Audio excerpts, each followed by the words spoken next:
Kwa mimi niishie tu kusema hapo bwana Kingamuzi, asante kwa uwepo wako. Lia na familia wa kuendeleze kwenye sanaa. Lia na familia. Na wale wengi ambao walikuwa mnaamini kwamba bila Kingamuzi sitoboi. Ndio muda wenu sasa huu wa kufurahia. Ngoja mimi nitafute namna nisepe na kijiji. Ulikuwa na msisi mwanzo mwisho kuhakikisha tunatafuta muendelezo amba combination yetu mimi na Kingamuzi nabaki kuwepo. Lakini familia yake imegoma. Japo yeye alizungumza anaenda kujitegemea na akasema naomba tena meneja msamaha kwa mara nyingine tuendelee na kazi. Nikasema raundi hii sitoendelea na wewe pasipo kibali cha wazazi. Kumbe wazazi hawakukunjua na walikunja kwa sababu walishasema achana naye huyo dogo. Sisi tumeelewana, achana naye, sisi tukaendelea. Kwa hiyo kwao ilikuwa ni watu ambao walikuwa wanasubiria tu mimi nizingue. Mungu ni mwema, ametusimamia, hakuna kilichoharibika.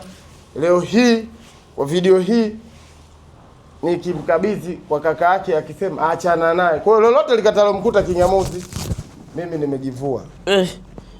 Mbona kama kanategenya?